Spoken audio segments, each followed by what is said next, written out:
Hi guys! Welcome back to another episode of Infainess, and just right after my birthday, eto na yung mga gifts. Actually, sabi ko nga, kahit wala to, yung makapunta lang sila, masaya na ako. Kasi yun lang naman din talaga yung gusto kong mangyari. Yung mga lahat ng naging part ng 40 years ng aking existence, makasama ko sila sa aking special day. But these gifts, naging very extra special. Okay. So, umpisahan na natin dito. Nakikita ba ito? Ano? Dudes.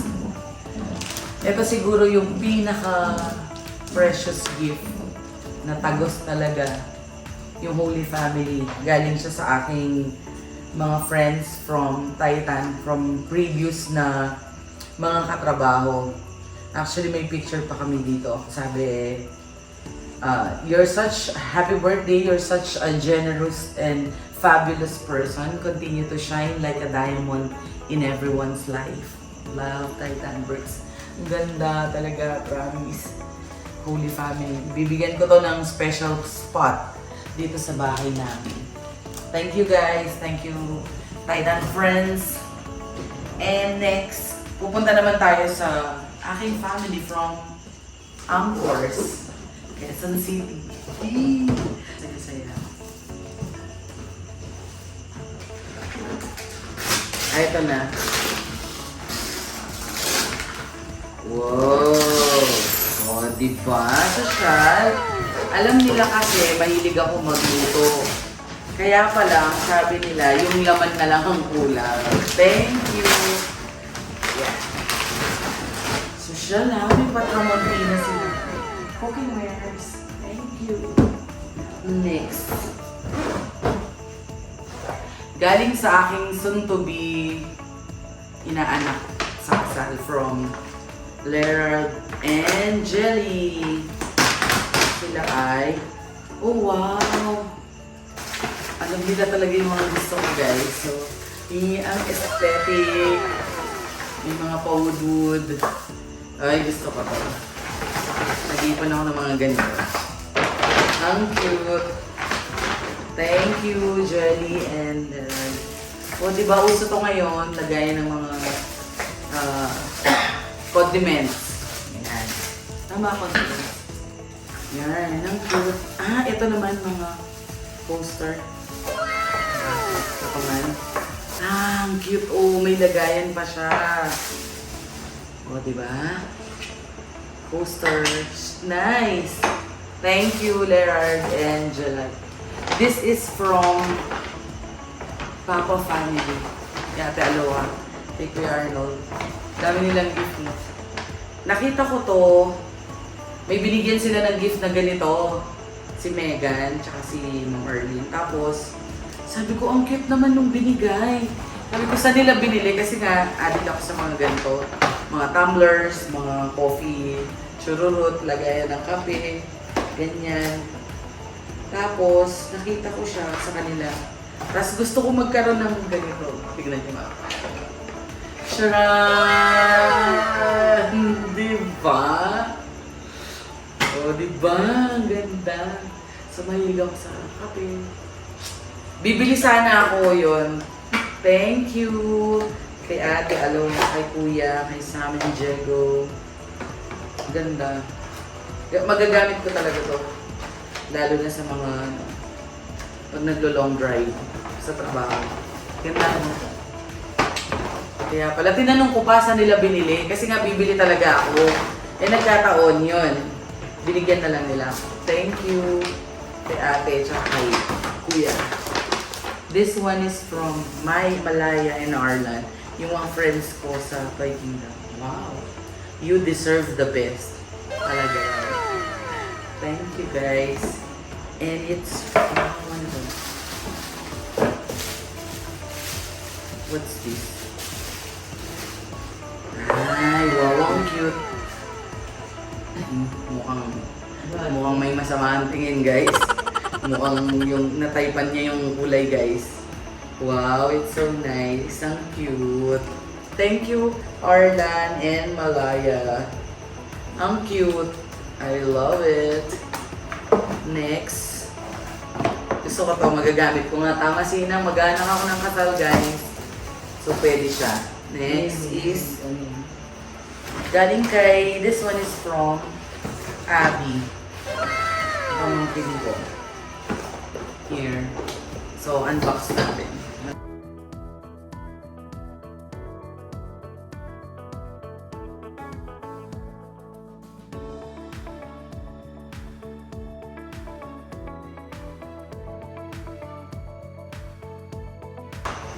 Wow!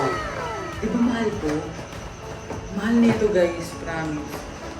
Spoiled tita. Thank you, Abby and Sel. Shampooing shampoo. Ah, okay. Tapos, guys, ano siya? In small packaging. Di ba pwedeng tanggalin ng buo to? Pwede ba magpitin to? Okay. Sabi nila pag binigyan ka ng gift, sirain mo na lang para oh, wow! Ay, wow! Wow, wow. B, thank you, Encel. Thank you, guys. Magagamit ko ito kasi may ako mag-travel. Normally, di ba, kailangan ng mga small, ano lang. Tama ba yung ginawa ko dito, Abby? Ang cute! Wow! Spoiled tita. Thank you, Nara. Baka naman. Joke lang. Andito naman siya the whole day. Tumulong and everything. Ang ganda. B, promise. Magagamit ko to. Promise. Hindi ko alam saan nakalagay niyo ba. This one. I don't know. Basta dyan siya. Ang ganda. Isang set siya ng puro pang skincare churro. Gagamitin ko to. Promise. Thank you, Abby and Sel. Diba? Next is, this is from my friend Nelly. Sabi niya, happy 40th birthday, love Nelly. Thank you guys ha. Talagang palagi kayong gumagawa ng paraan para makapunta sa aking mga special event sa buhay. Matuwa. Kamusta naman? Palagi ka absent. Pero nag-chat naman, may reason naman bakit hindi siya nakapunta. So, this is from Nelly. Wow! I love it. It's a prayer for a happy home. All thanksgiving and praise to you, dear Lord, from the heart of our home. We know that all of our blessings have come from your bounties alone. Thank you for the gift of our family. Keep us safe day and night. May we grow in faith, stronger in prayer. Keep our hope burning bright. Surround us with your mercy and favor. Fill our home with laughter. May we serve each other each day with care. In love ever after. I love it. So alam niyo na kung saan ko ilalagay ito. Diba? Sa katabi niya. May purpose talaga yung ginagawa ko. Coming very, very soon. This is from my friend Tonya. Na palagi nandyan. Every time. Wow, it's so nice. Sakto-sakto to guys. Magbabagyo ako. Alam mo si Antonieta talaga. Kahit na mataba ako, kaya niya akong pilihan ng damit talaga. Diba? Hindi. Thank you, girl. Ganda. May nagko-comment dito. May sumasideline sa gilid. And this one is from Ma'am Emily and Planning Department from, ano to, client ko from DPW. Wow! Alam nyo guys na magbabagyo talaga ako guys. Ang cute din. Wow! I love it. See? It's okay. Thank you, Ma'am Ems and Planning Department. 2 points. Pambagyo na this. Ready na. Ang galing. Parang tinadahanan. Next. Ito galing kay Ate. siya yung ano, siya yung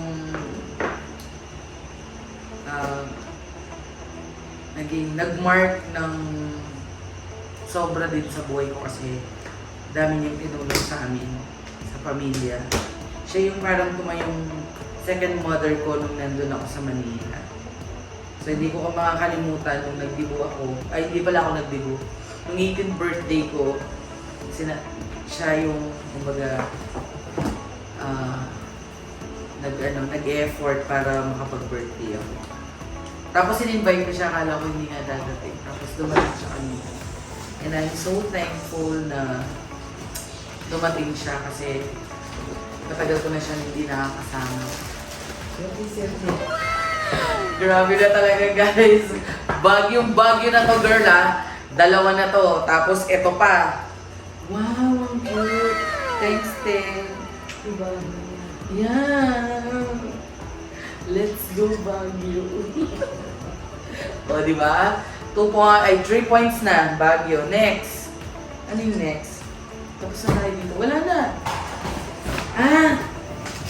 Ito may hinagis. May bumili nito.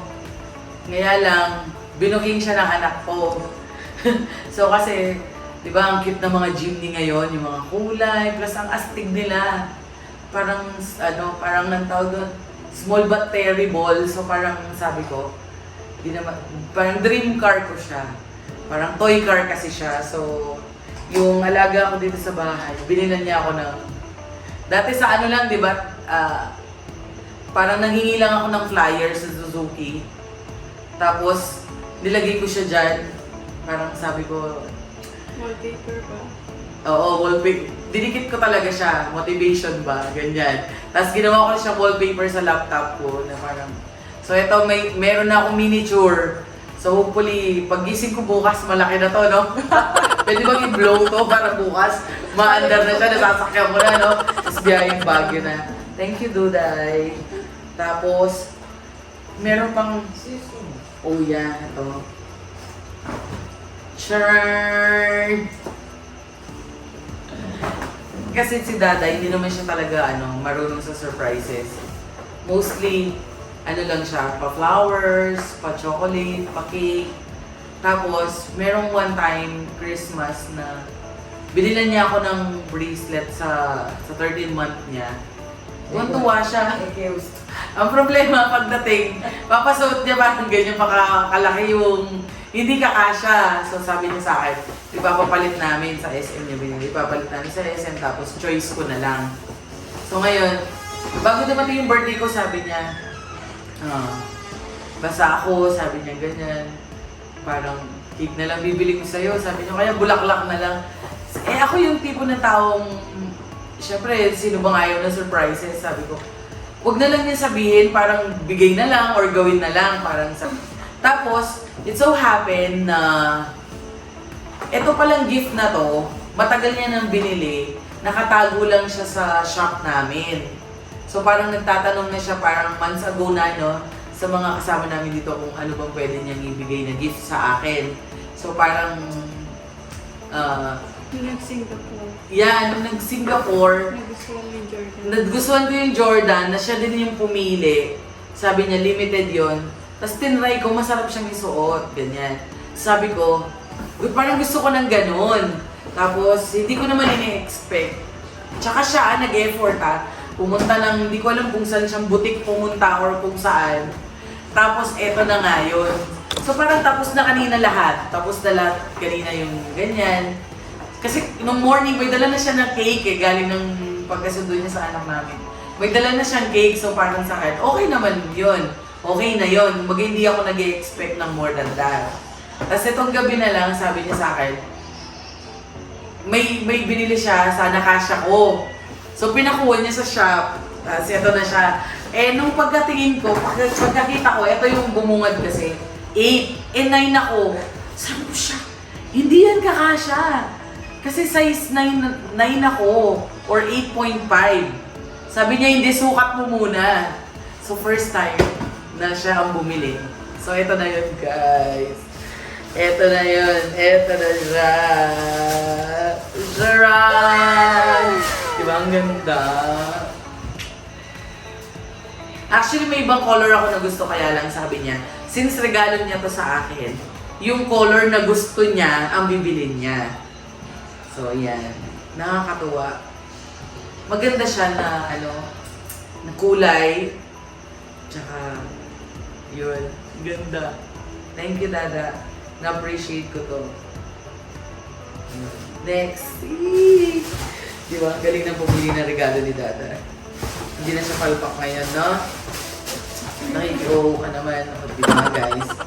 And yung mga nagbigay sa akin ng mga flowers, yung mga Smart Day family ko sa Angeles, si Keng, na nagulat ako, may flowers ako sa bed, yung mga cakes na nagbigay, sobrang dami, hindi ko na halos matandaan.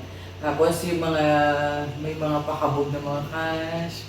Thank you kay Arlene, kay Boss Reggie, kay Ate Ana, kay Ate Diang. Thank you so much. Grabe, kahit wala naman yun, na-appreciate ko lahat yung ginawa ninyo. This day talaga napasanyan nyo ko and it means everything. Thank you! Next is... Nakikita nyo ba to? Nakikita nyo ba to malaking box na to, guys? Grabe.